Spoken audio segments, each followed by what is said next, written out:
Okay, this is great. We have colleagues from different parts, from Albania, Chile, Morocco. Very nice. Mongolia, very nice. Okay, colleagues, we're gonna start now. Thank you so much for joining us. Oh, I see somebody's in the waiting rooms. Sorry. Okay. Thank you so much for joining us today. This is a very exciting opportunity for all of us, for our team.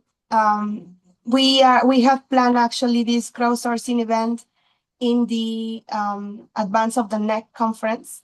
And this is a great opportunity that we have to share ideas all together to help shape the conference.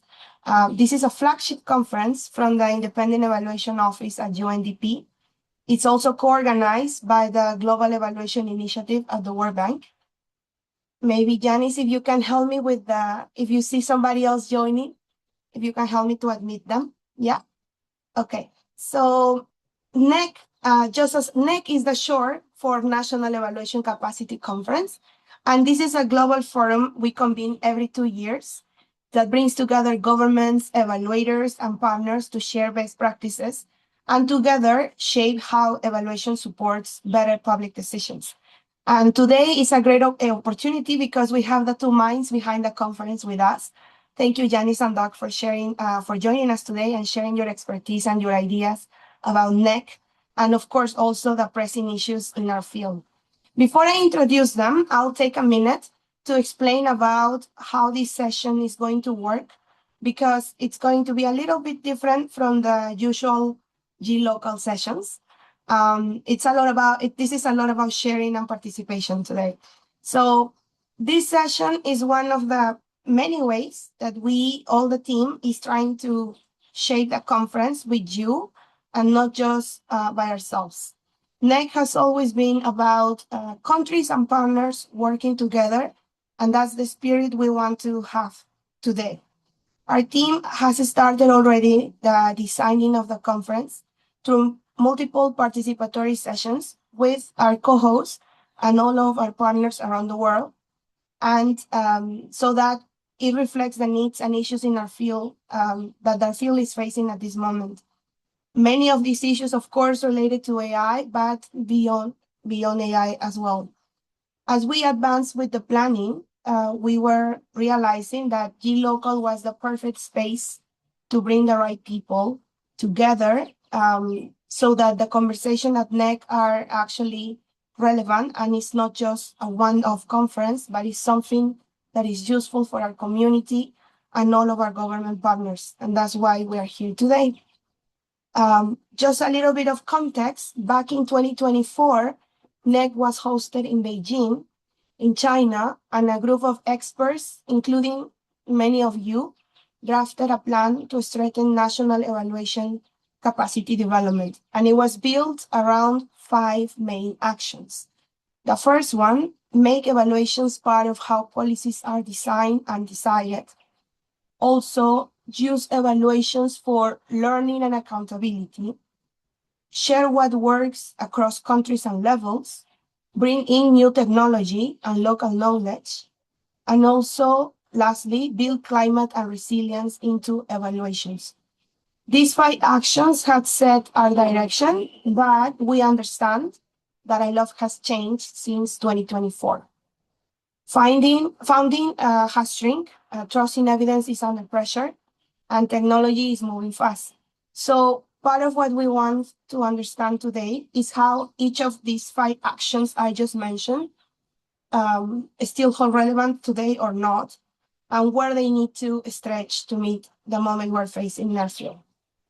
So as we continue planning the NEC, we want to turn to you and hear what you think are the most important areas to work on national evaluation capacity development.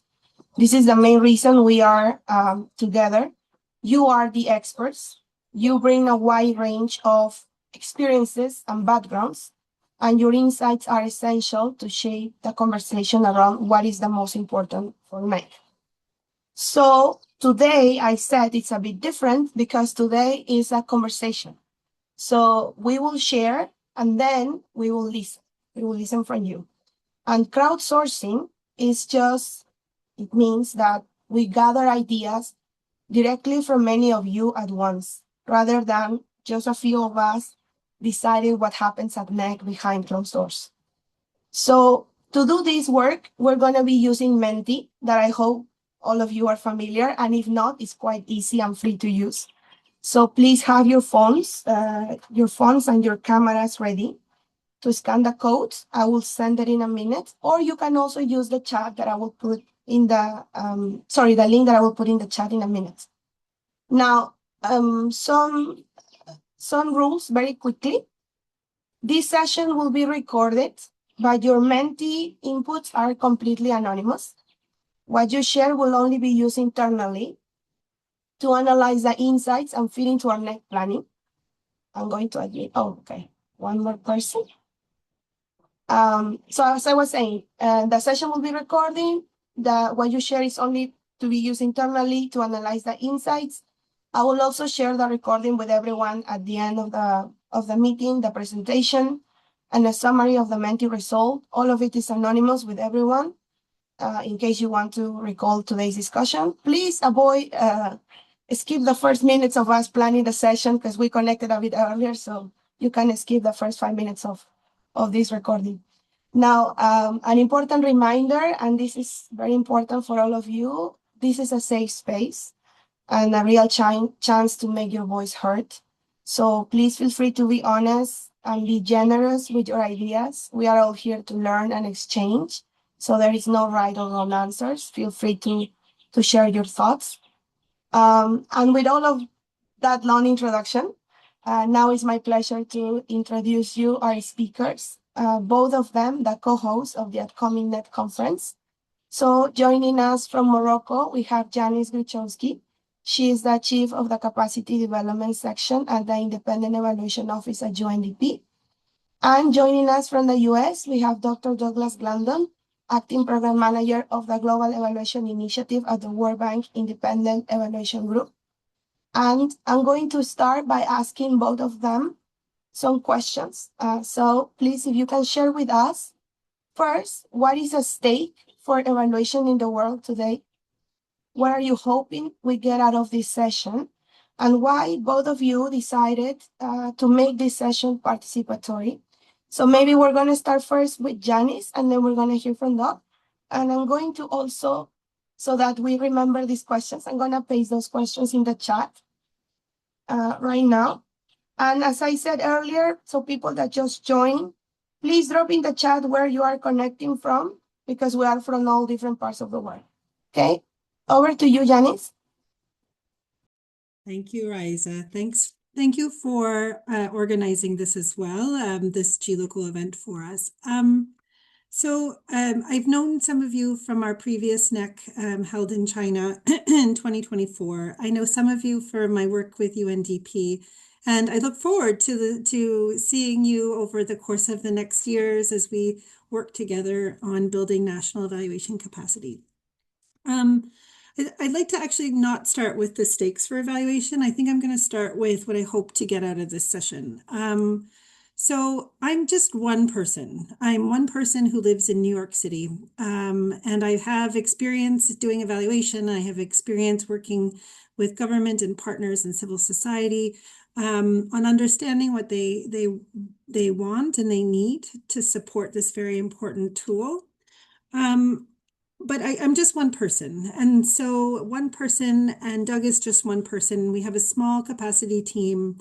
And I think my philosophy on this is that out of this session, I hope that this one person plus the other 22 people on this call will lead to something much larger, and the ideas and creativity coming from those ideas, whether they are fully thought through or they are in the seedling stage, the small beginnings of ideas. I think that's what I'm really hoping to get out of this session, is the idea that we can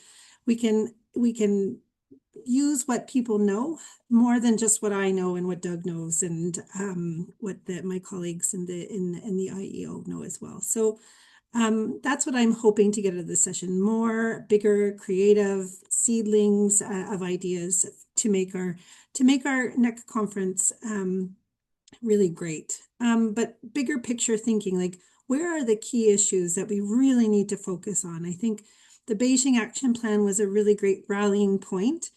But it's 2026, and I would say the world doesn't even look the same as it did, in December of last year. So how do we account for all of these changes? AI has really been a huge disruptor in our world, but it's also for the good and the bad, right? So where are our opportunities, and what do we need to think about and talk about as a community to make this something that can help us move forward? So that's my hope. The reason why it's participatory, I think that's linked to that. I can't imagine trying to once again create a conference that will, respect all of these key issues and also know everything that's going on. So the more of us that come together on this, the more I think we can get to something great.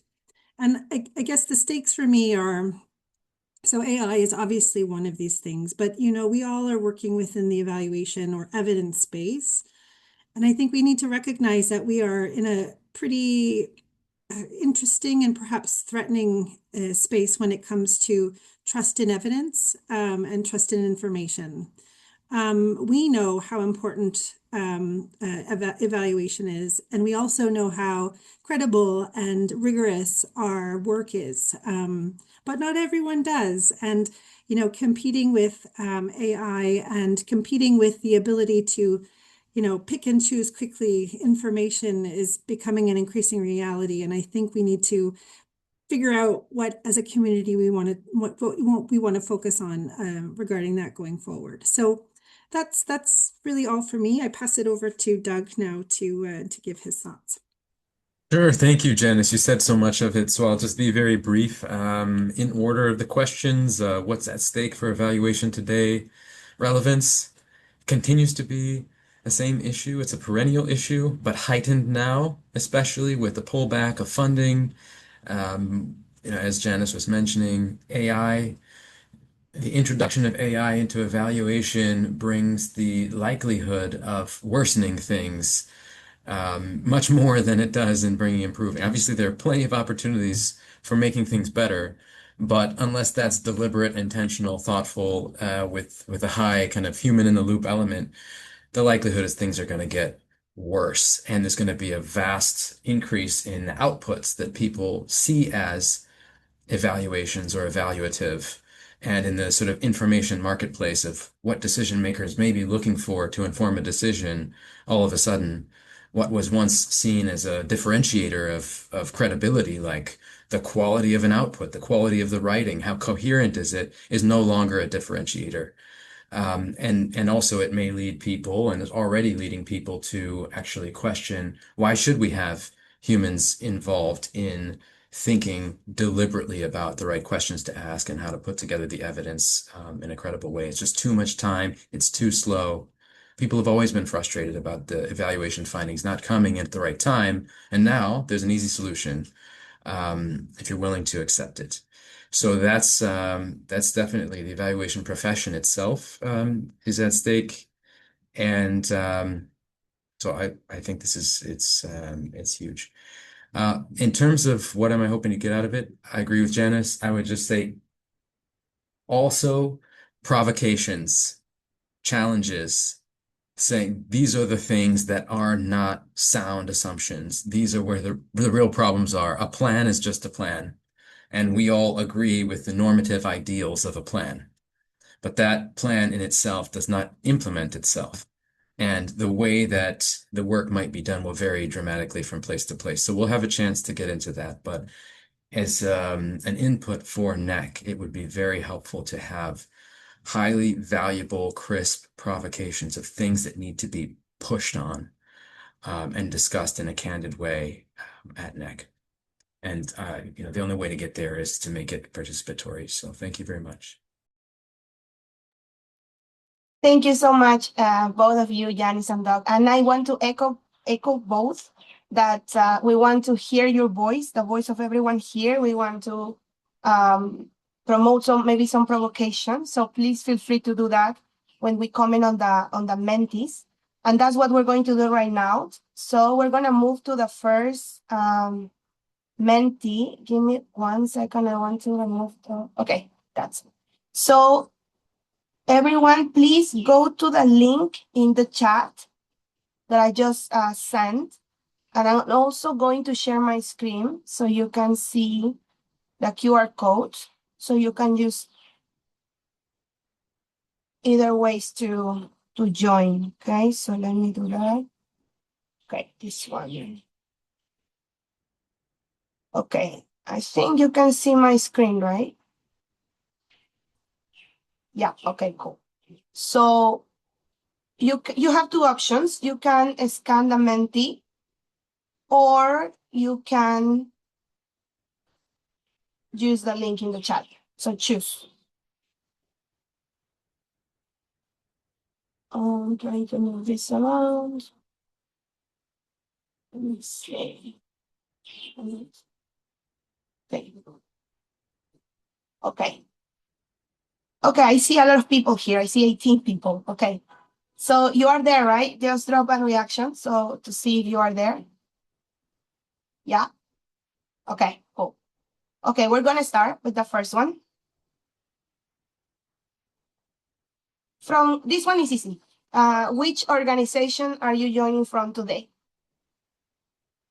I saw somebody from the Ministry of Planning from Egypt, and also from Mongolia, no? GI, of course, UNDP, good.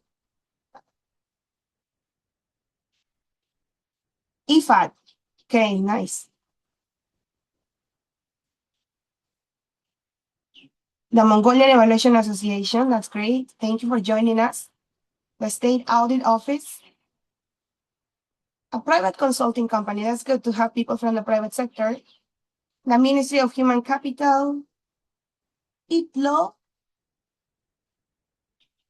Ministry of Planning, CRC, Costa Rica, maybe. Okay, I see more people from UNDP. That's why it's huge, right? It's not just Janis and me. Save the Children, that's right, that's great. NIGSD, Ministry of Planning. Okay, so we have people from the government, that's great. From Morocco as well. Okay, let's see if somebody else wants to answer this one. We're independent. Okay, yeah. 3IE, okay, we have some people from consulting, that's right, that's great. Okay, we have a good mix of people from the private sector, foundations, development, and also government agencies. That's great. Now let's move to the next one. In one word, what brought you here today? What made you choose register and deal with all my emails? I know I sent a lot of emails. And thank you so much for coming. And I'm happy that it was effective. So what brought you here today? Maybe, I don't know. Curiosity. What is the Beijing Action Plan? I don't know. What made you click register? To contribute to the next NEC. That's great. Learning. Curiosity.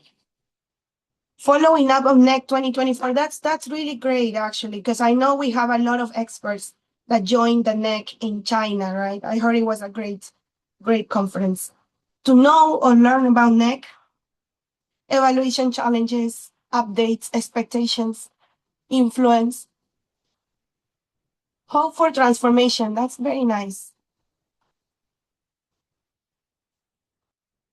In second NEC in Brazil, okay, Janis, we have some volunteers from Brazil. Huh? We're going to reach out later, definitely. That's great. Evaluation challenges, I think we're going to hear about those today as well. That's it's not just you contributing, we will also share, don't worry. Okay. Learning about a new topic, build Egypt NEC. Okay, Egypt is also volunteering. This is great. We definitely will follow up with you. Colleagues from Brazil and Egypt. Okay, this is great. Curiosity BPS, build BPS, okay. Let's go to the next one and the last one, and then we move to a presentation by Janis. Okay, this one is very important. In a word or two, what is at stakes for evaluations right now? Maybe take a moment to think. 1 or 2 words. What is at stake for our field right now? Shorter and clearer SOPs. Citizen responsiveness. I fully agree on that one. And this is something that I'm particularly interested in. Diminishing integrity. There is no budget. Yes, as I mentioned, funding is shrinking everywhere. AI, also very important. We are underfinanced. What's the impact of our evaluations right now? Also, with AI being so expanded everywhere right now. Accountability, coherence across sectors. Evaluations are in polycrisis. The use of findings, I think the use is something super important, and that's something that we definitely will address at NEC. National evaluators' capacities. Citizens, okay, influence of AI. Trust in evidence. How to improve public action. Data and evidence. Credibility of our results. That's very important, credibility. Also with the large use of AI now, no? The credibility is important. Using an AI ethically, very important to discuss right now that. Okay, I think this question triggered a lot of reactions, so that's what we were looking for. But a climate crisis, but AI is still at the center, no? It's a big one. Okay. Okay, thank you so much for answering these first 3 questions. This is the last one actually from the first block. Why do you think good evaluations still get ignored?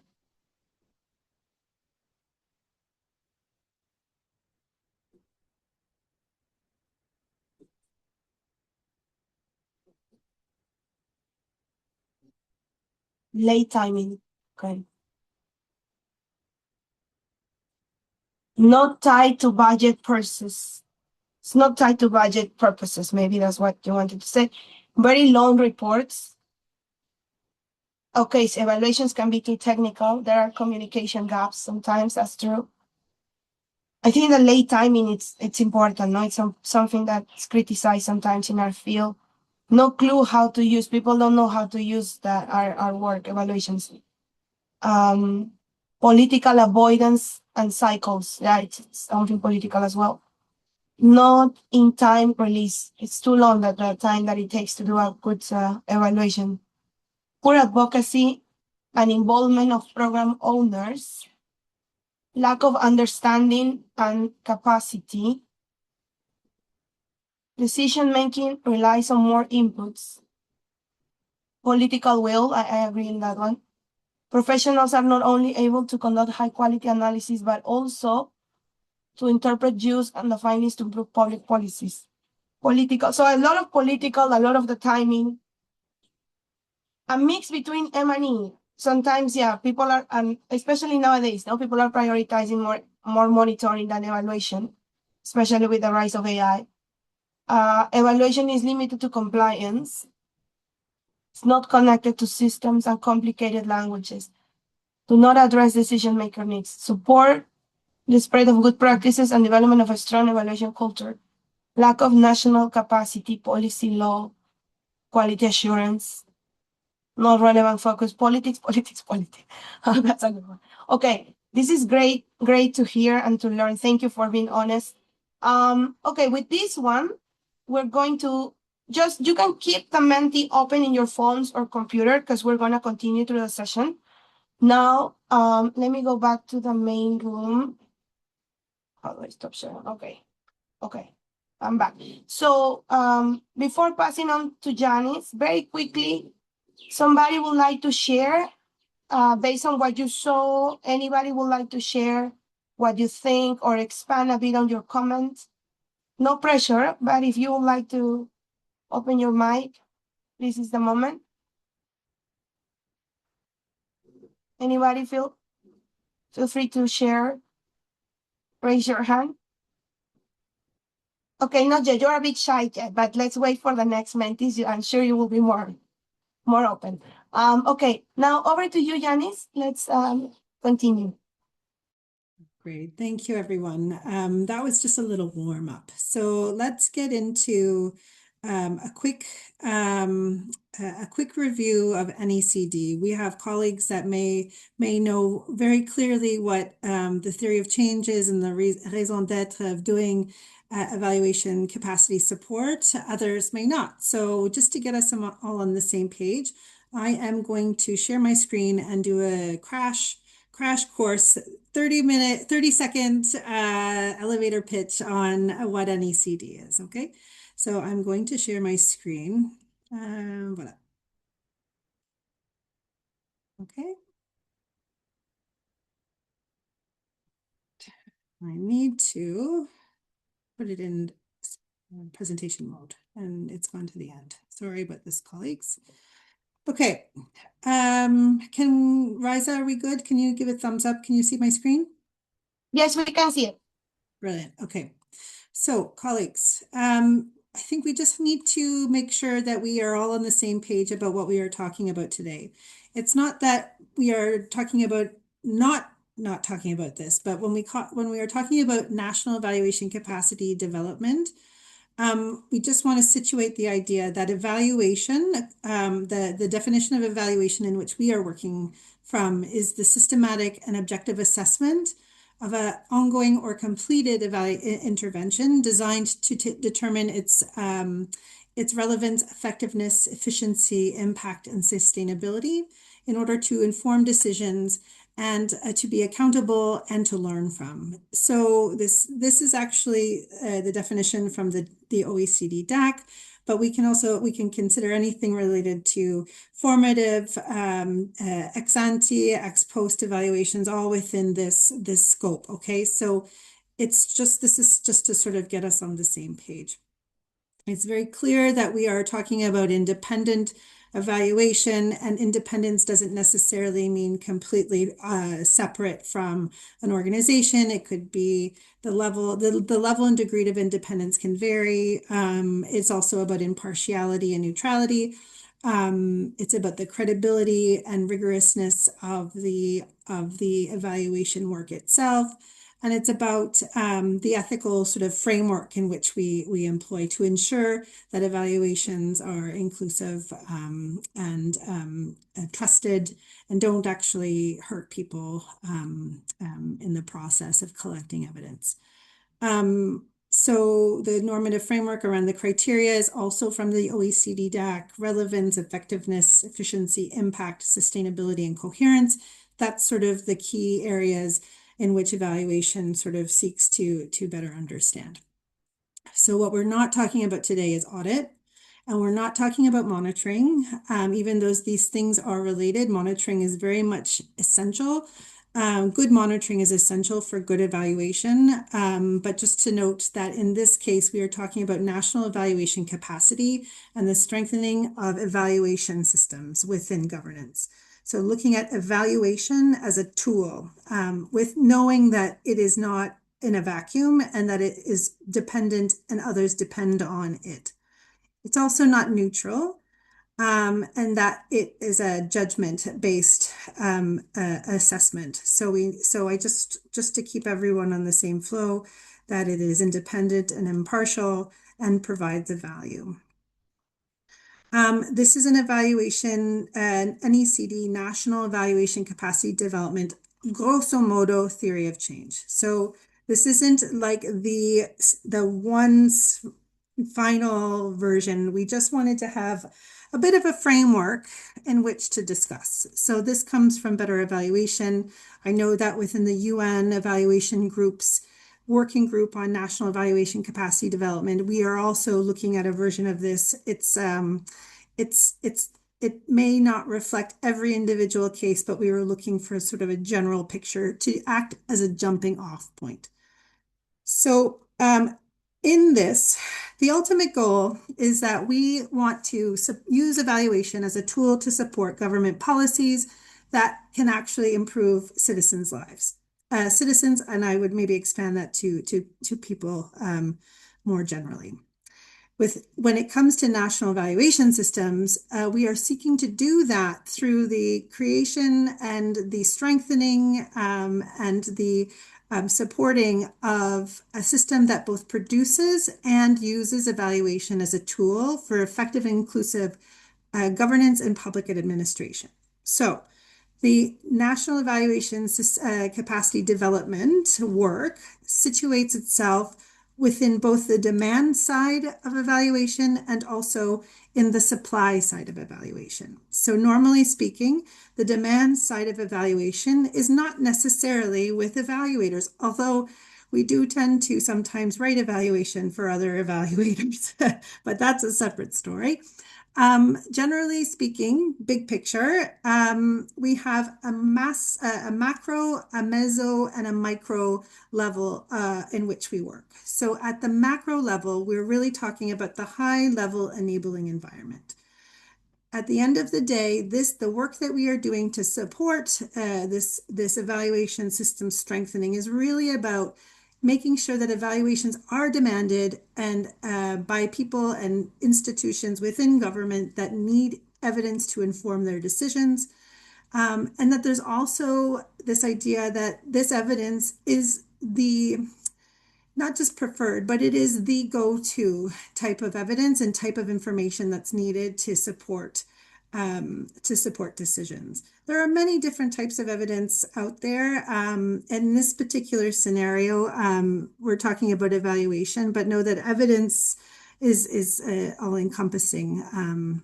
But the big picture is really about a culture of being open to learning, and that's around things like the ability to accept, take on, and build and change from perhaps negative findings or recommendations that require any sort of change. And we can see this really in outputs that look like policies, laws in some cases, guidance, policy guidance and policy frameworks. We can also see it in champions, the president of a country actually making it a priority within their platform of government, and any sort of work that sort of supports giving information to people who need it. So communications and the dissemination of information as well.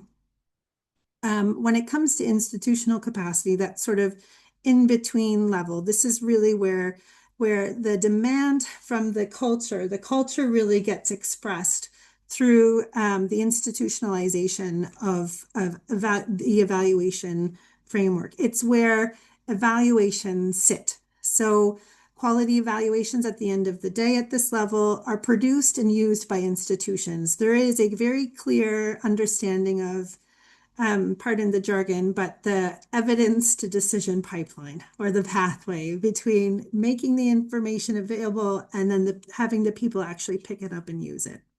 This involves very specific things around the building and protecting of evaluation units.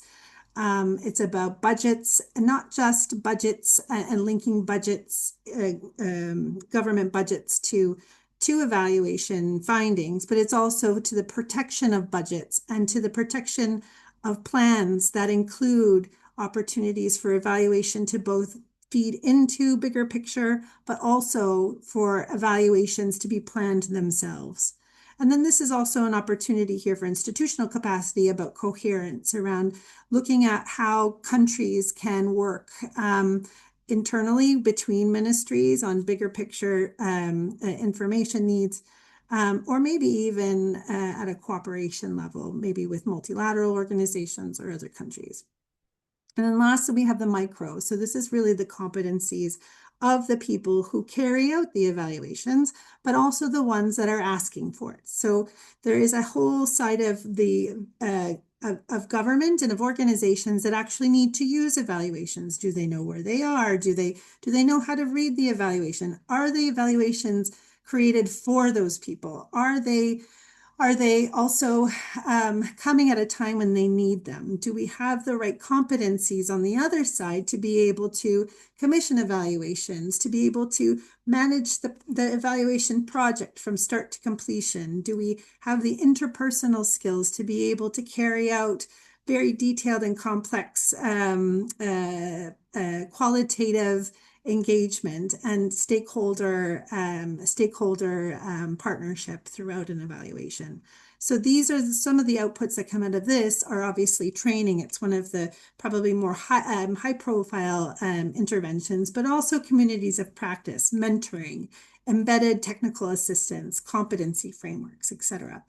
And so this sort of universe includes a lot of different people, because government involves a lot of different people. Organizations are collectives of many different types of people and structures and groups. And so therefore it looks very clear on this page, but it's actually, as we all know, or many of us know, it can be quite complex.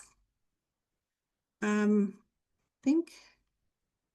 And then I'll just end with this point. So I think that there's sometimes there's this tendency to sort of see evaluation as a bit of a separate thing, a thing that we do at the end of something that's really important.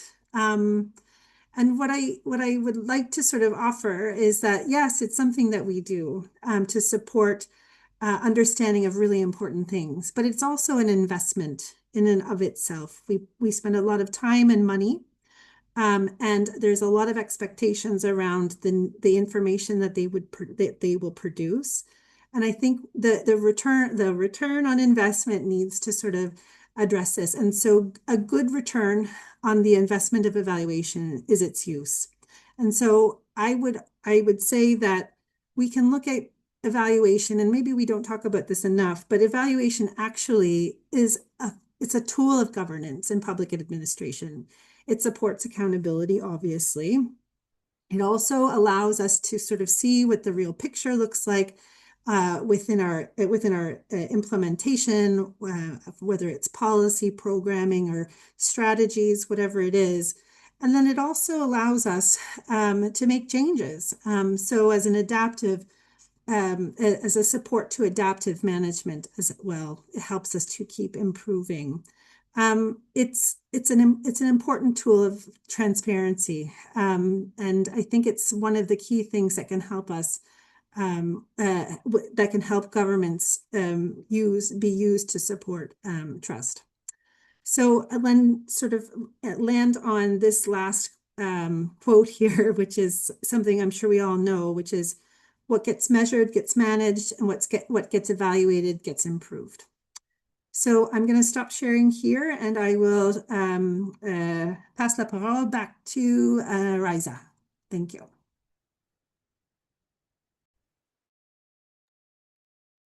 Thank you, Janis. So this has given us a good overview of the value of evaluations and also the NECD logic model, right? So with that, we're going to move now to another mentee, because as you know, and for those that just joined, this session is about we share and then we hear from you. So for those who just joined, please use the link I drop in the chat to join the mentee, or you can also scan the code that I'm going to share now when I share my screen. And we're going to continue with the next one. Okay, so send me a reaction there if you are still here. And those that just joined the meeting, please just scan the QR code or use the chat. Okay, we're gonna go now to the first question. I see more people. I see 30 people. That's great. 31. Okay, keep joining either with the link or the QR code. Now, this is the first one. Which parts, this is open-ended, which part of the NECD TOC that Janis just shared with us do you think it's most critical to keep, and why is that? And for those who just joined and couldn't, maybe were able to listen to Janis' presentation, because a couple of people just joined, just think about in general national evaluation capacity development, and what do you think, which aspects are important or critical to keep in that sense, for those that couldn't hear in detail the TOC. Okay, we have some answers coming. It is a whole system indivisible, okay? We need to keep demand for NEC. Why also? Why do you think it's important to keep this?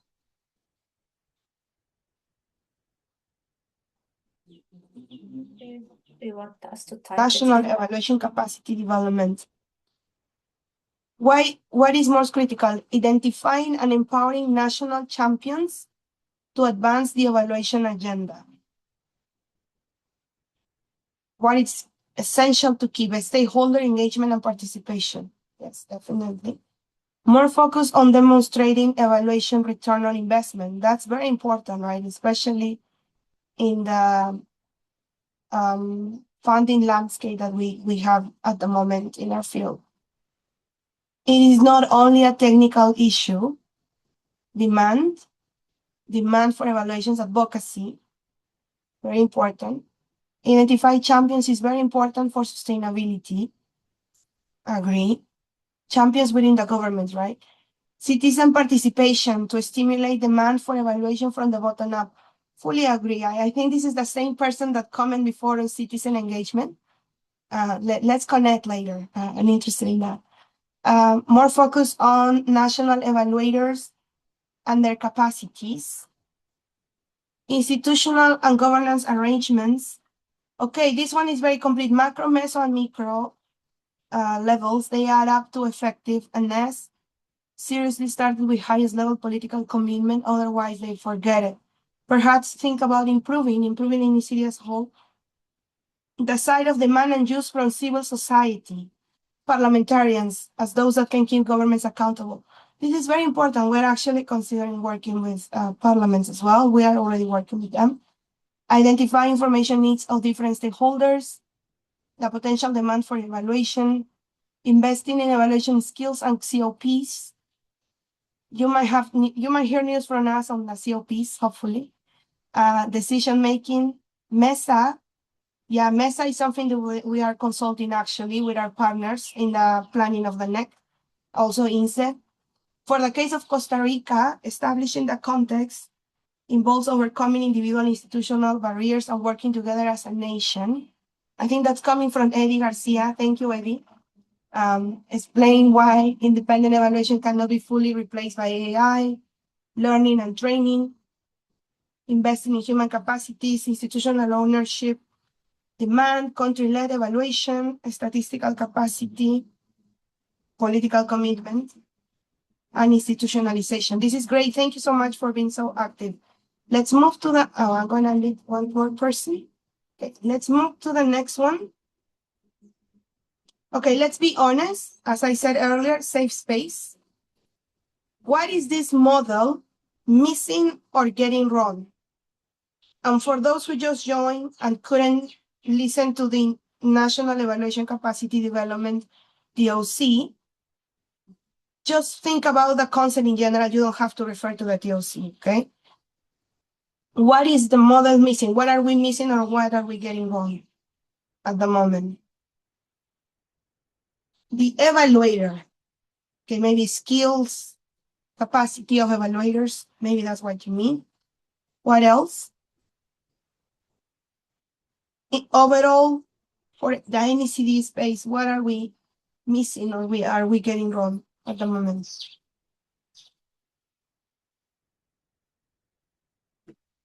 No crisis management risk. Foresight, okay. Resilience, that's very important. Resilience is a very important area for it. Transformation in what sense? Competencies, so evaluator competencies, that's what you mean, okay. Transformation of the field, transformation in what sense? QA, quality assurance, okay.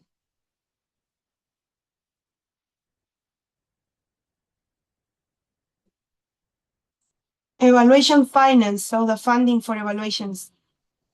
On QA, UNDP has a very nice model for quality assessed evaluations, and we actually use AI now. We introduced that. We also work with AIDA, so check if you are interested in that. Not donor-driven evaluation. We are missing that evaluations are not donor-driven, okay? Usually are donor-driven, no?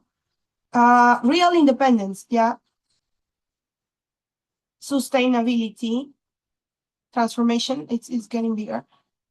Quality of data collection, we need to improve that maybe. What else I see? Proven impacts. We need to show the impact of evaluation, definitely. Feedback loops.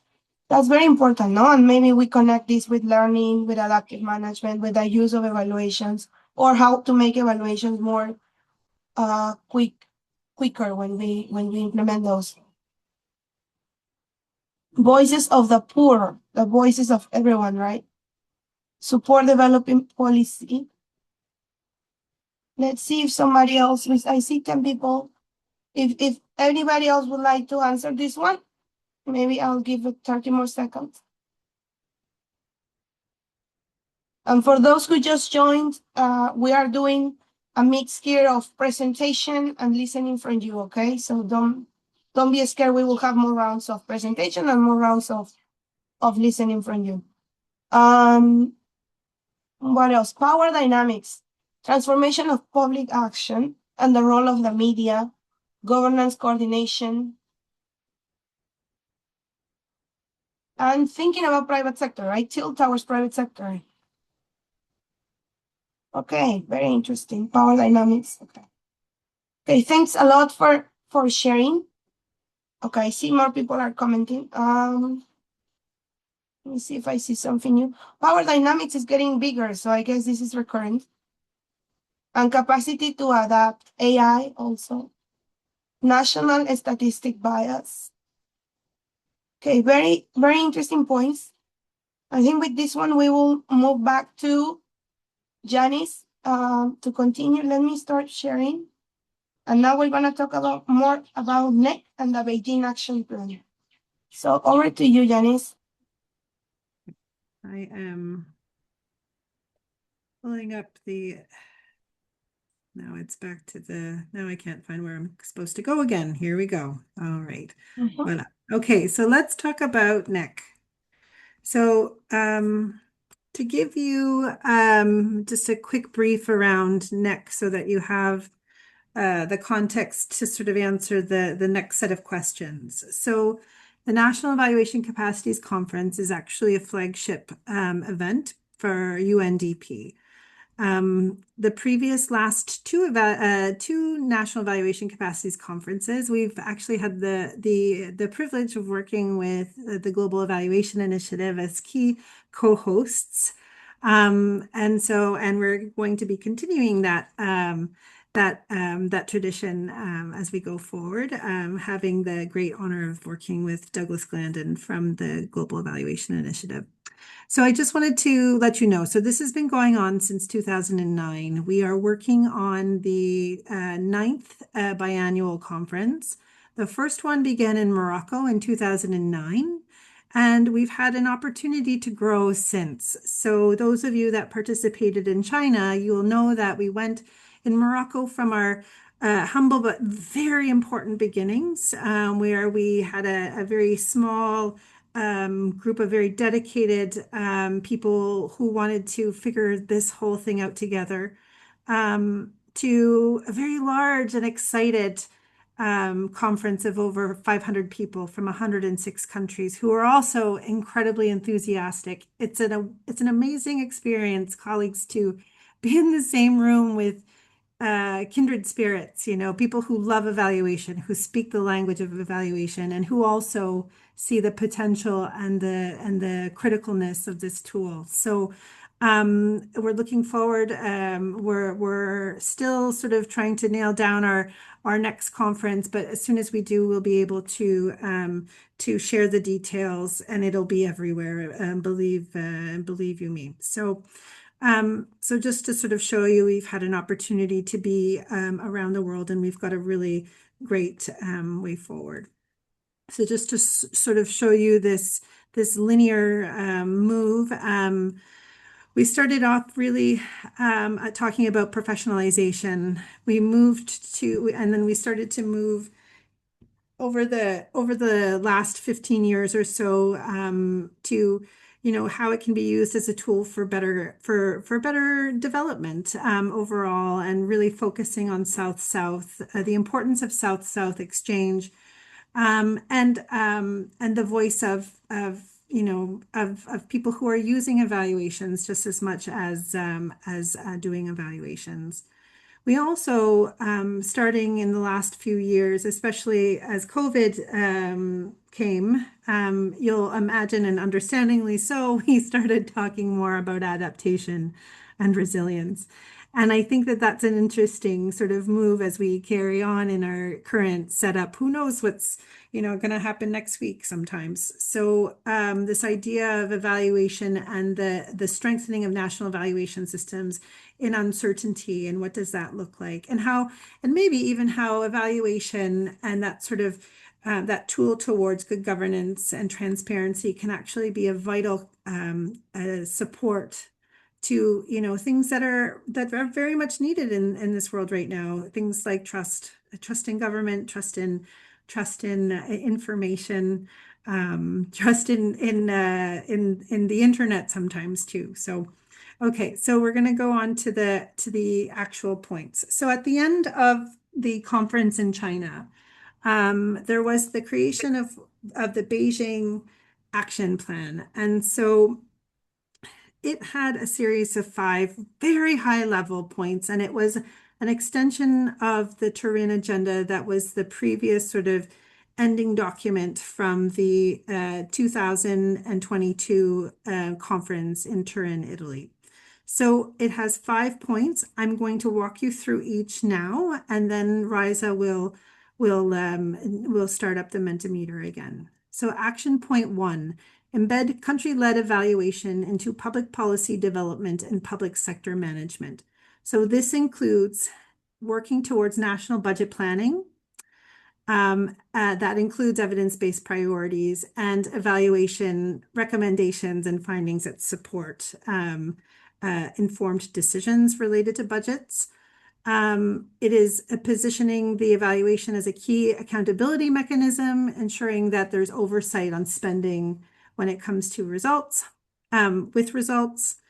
ensuring that evaluation tools, guidelines, and policies are developed to support the integration of SDG targets and indicators, and to integrate context and diverse perspectives. So the inclusion of inclusive information within evaluation processes, recognizing that countries, cities, villages, towns, etc., are actually made up of people, and people come from all walks of life, and making sure that our results and our information about people reflect the people that we're talking about.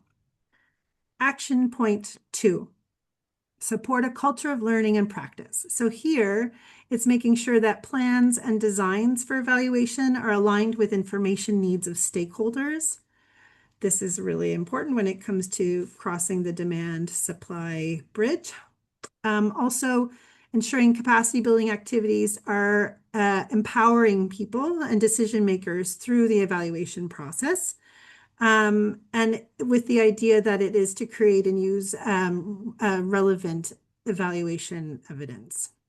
We also have to think about how evaluation findings can be disseminated to ensure learning is happening, not just within units that are being evaluated, but across sectors and countries. And then building the buy-in of political leadership champions, et cetera, on the integration of evaluation within regular public policy process, and then to facilitate formal and informal exchanges between those that are carrying out or commissioning evaluations, and those that are using evaluations at all levels of government. Action 3, share best practices and knowledge sharing. So this includes to systemize the generation and exchange of insights from evaluation and other forms of evidence about how to accelerate the achievement of the SDGs across governments. Second is to leverage the synthesis of existing evaluations and other forms of evidence that promote learning from others around the world to understand how these learnings vary by groups and contexts. And also, very importantly, is to ensure equal access to evidence from evaluations and tools to support evidence production at country and regional levels. Action 4 is around new and emerging technologies and capacities. And I have to tell you, this seems a bit, it's apropos, and also there's so much more we could add now that if we knew now, then what we know now. So greater efficiencies, facilitate greater efficiencies in and acceleration and of effectiveness of evaluations by using AI, but also at the same time balancing the ethics and legal requirements to safeguard equity, data privacy, and inclusivity, and ensure that access to AI technology is supporting inclusion rather than deepening the digital divide, and ensuring that the use of a people-centered and facts-based approach that embodies things like equity, openness, responsiveness, or responsibility, data security, and country ownership. And then the last one is around young evaluators. How do we target for their skills development, mentorship, and their integration into the production and use of evaluation so that our line of business, our training, our skills, and our contributions can carry on for decades and decades to come. And then lastly, action 5, integrate resilience into evaluation. So this is the last one, and this was really about being able to help strengthen adaptation in evaluation systems for timely crisis responses, and then to incorporate inclusiveness and sustainability across economic, social, and environmental issues into evaluation evidence in all its forms. So with that, those are the 5 action plans and action plan points, and I will pass it back to Rayza.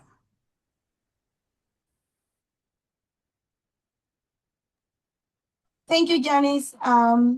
So we are a bit running out of time. We have 30 more minutes, but we have a lot to cover. So please, those who just joined, use that link in the chat to join the Menti.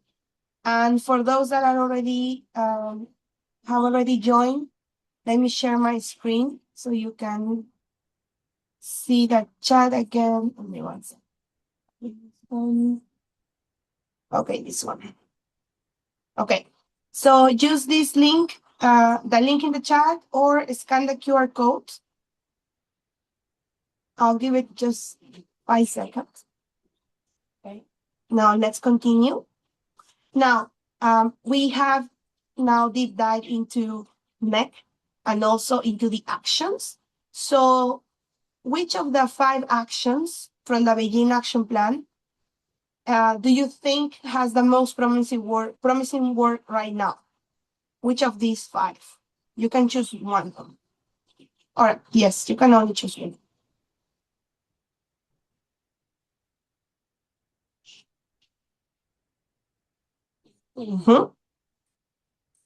Let's see how the others.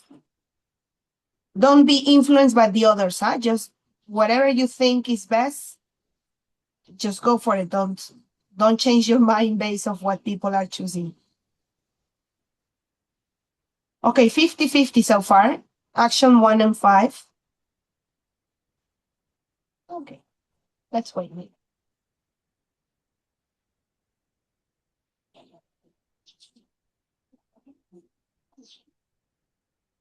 Maybe from intuition, don't be shy. I see 40 people are here, so we only have 12 responses.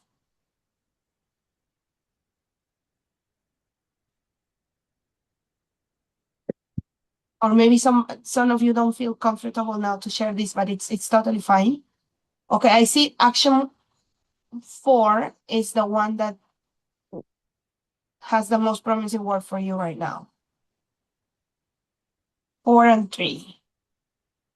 Well, gLocal is a great example of action 3, actually, no?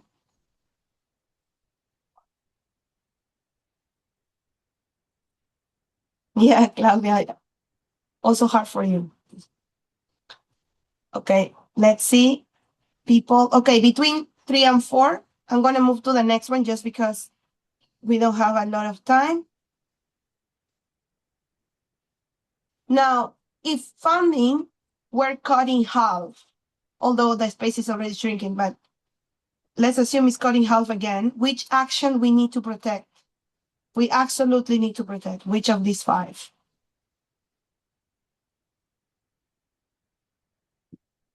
So this is asking for you to prioritize, basically.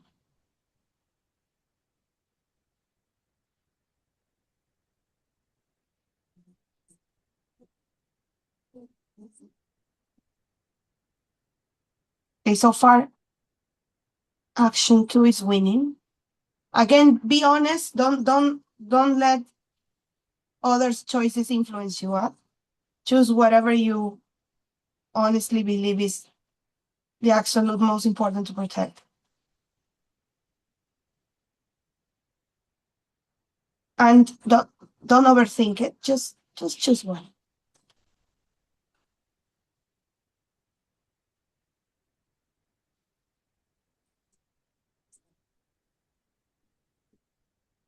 I'll wait for the 17 that we had before, and then we move to the next one. Okay, one more person. Okay, so the most important for you is action 2. Support a culture of learning and practice. Okay, interesting. Let's move to the next. Trust in evidence is under pressure. What is missing from this plan to deal with that? So we saw the NEC TOC, we saw the Beijing Action Plan, and we have a better understanding of the NEC. I saw a lot of reunions from NEC in the chat. A lot of people that joined previous NECs were connecting again. That's great. So we know this is a fact. Trust in evidence is under pressure. What is missing now from this plan to deal with that? Statistical and evaluation policy. Okay. More technical, then we need to be more technical. What happens after the 2030 agenda? Quality and credibility of evaluations based on robust methods and participatory evaluation process. So again, mix of technical with participatory process. Educating decision makers on the use of evidence, that definitely. Produce more and better evaluations, ensuring that strategic use. That's one of the biggest challenges for our field, right? The use of evaluations, how we ensure that. A structured approach to deal with disinformation and contradictory narratives. Very important now with AI, rising of AI. Support capacity development to advocate for the use of evidence on media, civil society, and parliamentarians. Data access facilitated by governments. Short-termism, only thinking about the short term. The use, planning of clear monitoring and evaluation plan. What is regarded as trustworthy? Who decides on it? Okay, that's an important question. Who decides what is trustworthy or not? Maybe based on evidence. Explicit trust building layer, AI fictions evidence, sensitizing governments and people representatives. I see that you like more writing freely than choosing options. That's interesting, because usually in groups people prefer to choose, but you prefer to give your thoughts openly. That's great. Evaluation culture. Okay. Okay, let's move to the next one. Oh, okay, that's about it. So now we're gonna move to the third and last part of the session, and we're gonna hear from Doc now. Over to you. Thank you. Yeah, thank you very much, Rayza. Okay, so third and final. And here's where we get into the provocations part. We want you to challenge us and push us with the Beijing Action Plan so that we can make the NEC as useful as possible. So it's easy for us to agree that things are important, especially in the evaluation community. We believe in the value of evidence rigorously, systematically gathered to inform decisions, and we tell each other about this all the time. We talk about different ways of doing it, and we have agreements and disagreements, but fundamentally, we're all kind of on the same page about that. But it can be a lot harder to step outside of our own normative framework on the value of evaluation into the world of those who may or may not be using the findings from evaluation, who are involved in setting up the systems to gather the information, putting the teams in place to be involved in commissioning or implementing evaluations and so forth. This is the real world practice or the real politique of this. So a global framework like the Beijing Action Plan helps set an aspirational direction. But the plan itself is not an action. It suggests things that should be done. The plan will not implement those things. Those things, those actions may be implemented by particular actors in different parts of the world, different institutional types and contexts. So in order for that to actually be useful, we have to get into some of those specifics.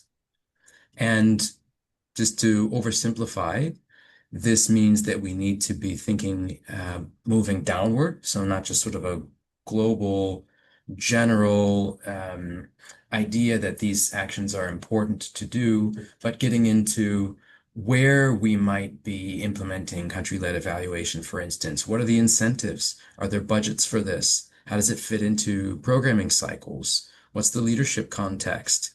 And how do people actually work in that place? Same thing for all of the other actions. So where the work actually will be done will be influenced by these things, whether the work actually will be done.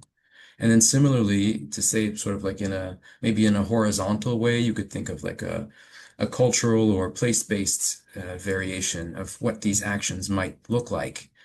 There are widely differing cultural understandings of evaluation. What does that mean? The historical legacy of evaluation in different places,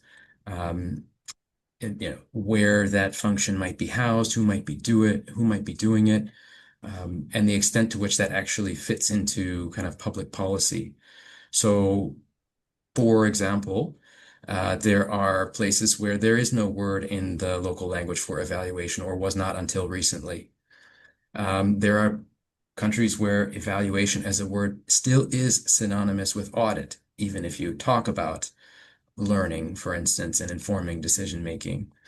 Some parts of the world where there's a very rich history of counterfactual based impact evaluation to inform public policy, and others where there's a really important conversation about who gets to say what gets valued, what counts as evidence. In the context, for instance, made in Africa, decolonizing evaluation, or other parts of the world where evaluation is more of a project level performance assessment, and there is no such thing as sort of a de facto evaluation of a government policy. So there are so many different variations.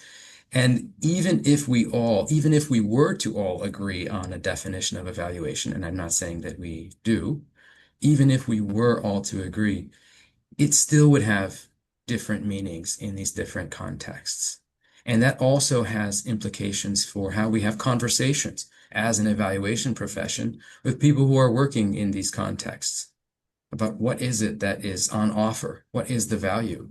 What does strengthening a national evaluation capacity look like? So the pathways would be different, the context is different, and we need to be able to think about these things and grapple with these things if the plan is to be put into action. So here's where we're trying to get you to push us more. We have a few questions which are a bit constricted in terms of what you can offer, but please do put all of the additional thinking into the chat as you're thinking about answering these questions.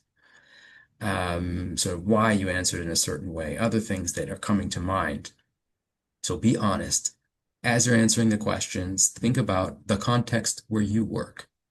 So we're trying to move down and out of the sort of global profession normative space into contexts where actors may or may not engage in this, whether it's in your own institution or in the institutions that you work with. And basically, we're trying to get you to help us push deeper on some of these conversations in the NEC. So thank you very much for your engagement and for pushing on this in advance. Thank you, Doug. Now we're going to move, as Doug mentioned, into the last part. And this is going to be for you to share your thoughts and be very honest. Please challenge us. That's the whole point. For those who just joined, the link is in the chat, or you can just scan this one. And we're going to start right in, okay? Because we don't have a lot of time. Okay. And as Doug was mentioning, think about your own context and your institutions and drop in the chat additional points, okay? So about your institution, the Beijing Action Plan is don't be influenced by others, right? You can, I see someone said it hasn't reached us, it's not known. That's totally fine. Okay. It's known, but it's not really used.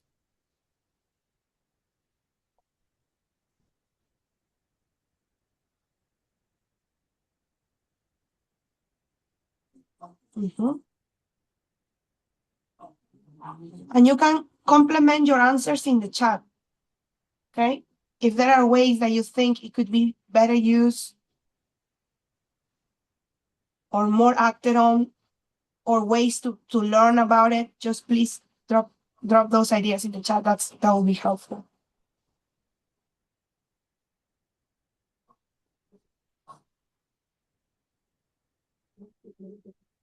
I'll wait for my 17.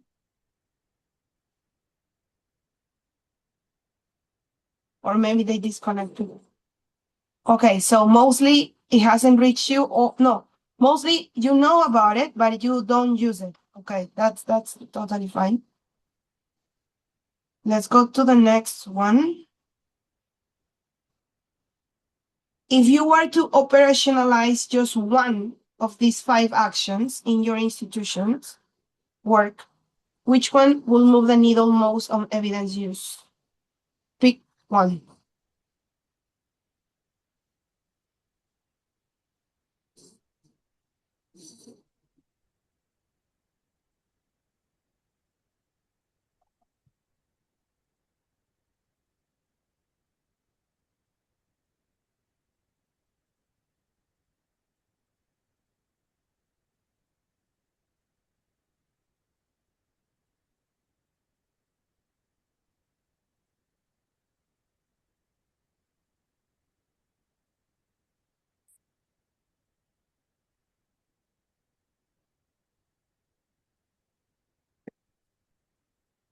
Okay, so it's between action 1 and 2. So embed country level. Oh no, support a culture of learning and practice. This keeps repeating. It was also in the previous question. And that's a very important one for you. What stands the most between this plan and real change in the government systems you support? You can choose the biggest one. What's in between this plan and real change?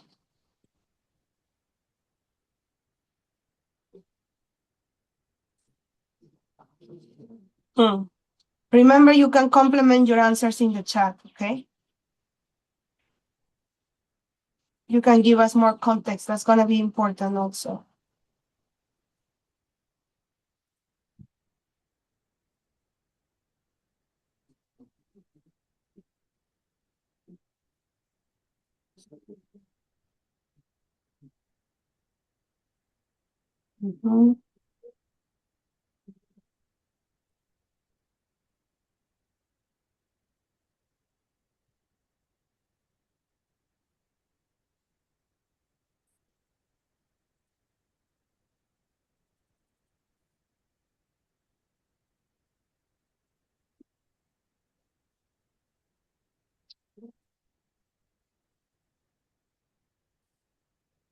So the highest one is between government has little incentive to use evaluations and capacity skill gaps inside the government.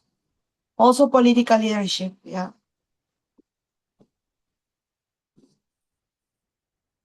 That's interesting. I think, okay, let's move to the next one. I think these are sort of the last ones. Name the one thing the upcoming NEC conference could do that would actually help you move this forward in the countries you work with. This is your moment to share your ideas, huh? So please just be honest with us. We will make our best to make this a reality. So what is the one thing that the conference can do that will actually help you?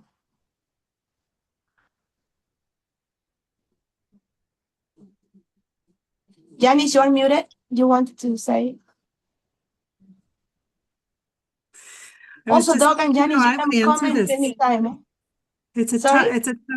I was just thinking about how I would answer this. I mean, it's a tough question. I've been sort of thinking about, as Dean's comment in the chat too, like how do we actually move the commitments forward?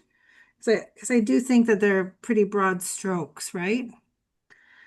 Let's see what people have to say here. Thanks. Okay, let's see what you're saying. How much it is important through evidence and best practices, maybe, okay. Invite senior state representatives to support evaluation. High-level participation, that's what we look for as well. Practical guidance, adaptation, and follow-up. To close the planning and monitoring cycle, showcase good practices in financing national evaluation systems, both foreign donor and domestic funding. Publication on best practices from different countries and regions that is written not only by the government, also research projects and marketing mesa. Have close collaboration and follow-up with national policymakers, tapping on BOPE's bridging and power. Institutional frameworks and incentives to encourage evaluation and promote greater impact through their use, encourage political will, fund and support country-level pilots, and adapt TOCs, identify real challenges hindering the use of evaluations, and propose solutions to overcome them, ranking them by level of complexity. Very intense work that we have ahead of us, the three of us, and the rest of the team. Best practices in implementing recommendations. NEC can consider identifying and showcasing case studies which align up to the NEC TOC, demonstrating how investment in evaluation benefits the policies of countries. So we need to show the impact of evaluation, right? Focus more on qualitative improvement of population life. Okay. Any additional ideas before we close this one? Of course, you can continue adding more comments or nuances on the chat. Okay, we have two more. Brief examples for champion countries and given current political situation. Let's start advocating for evidence-based policy. Of course, we need to continue advocating for that. Given the crisis of multilateralism, NEC can shift the evaluation issue away from development assistance. Innovative evaluation procurement. Procurement is always complicated. I didn't know about NEC, missed most of the session, but making all the stakeholders to be aware of the Beijing Action Plan and the progress of it will be better. Thank you for being honest. It's fine if you couldn't join us earlier. You are here and we're happy that you are here. Real use of evidence to improve decisions, and the link of evidence between the development of assessments and improvement of people's lives. Okay, one last one. Provide evidence that home evaluation policy compliance to the Beijing Plan measurement toolkits. Okay. Thank you so much. I think this is the last question. if I'm not wrong. Yes. Thank you, everyone, for your participation. Let me stop sharing. And before we, thank you for keeping the chat so active. I'm going to drop an additional question in the chat very quickly. And this is, again, this is your chance to share with us what you want to see up next, right? So this one is about speakers. So is there a leader or someone you would love to hear from, or you know that it's like a very important voice, that it's really important to have them with us? Please share it in the chat, or you can send me an email afterwards. You have my email. I send you a lot of emails. So also any follow-up you want to have from, if you have more ideas, feedback, comments, feel free to send me an email and we can continue the conversation. And we are on time. Thank you so much to you, Danny, Janis and Doug. I appreciate a lot of your time. And then I want to pass it over to you, Janis, to close the session. Yes, you are muted. Yeah. Sorry. Yeah, thank you, Rayza, for the fantastic facilitation. Anyone need to learn how to facilitate online, you need to contact Rayza. She's a real pro. And thanks for all of the emails actually at Rayza to keep things on people's minds. Some last points. First of all, really thank you for your insights. This was a bit of a gamble for us, right? We didn't know who was going to show up. We didn't know if anyone was going to show up. We didn't know if we put questions out, how people would react to them. I am kind of overwhelmed with the ideas that are coming to my mind because of this conversation. So I just wanted to say from a real place of gratitude, thank you so much for spending the time with us today. I do just want to mention, being the evidence-based, enthusiasts that we are, Doug and I and Rayza have also just want to make sure that it's noted that we are building the ideas repository bank across multiple ways. So we're this participatory approach is being used across the UN agencies. It's being used with other partners as well.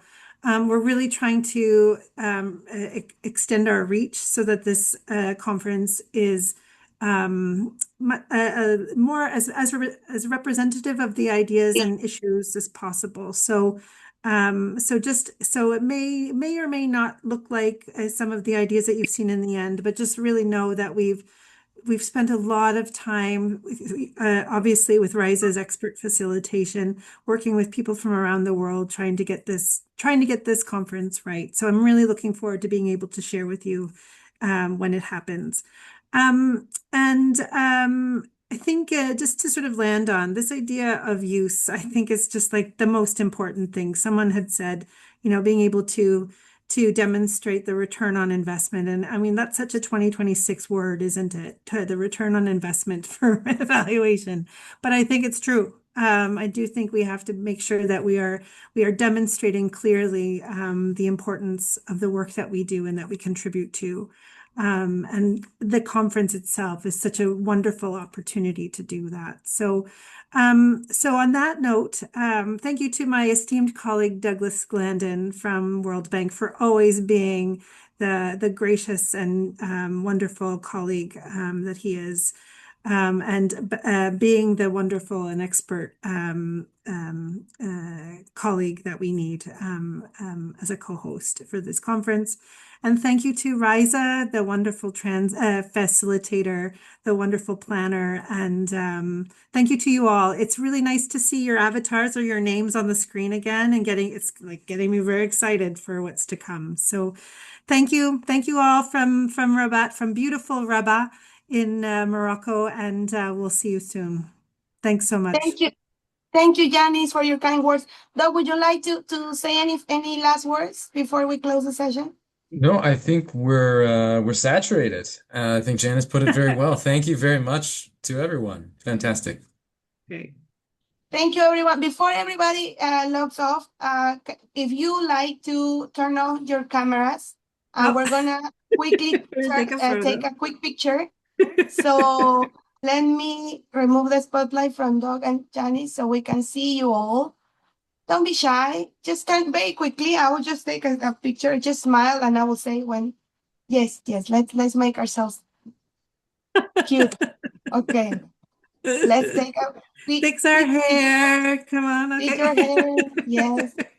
Okay. Let me try to do this. Quick, big smiles. Okay.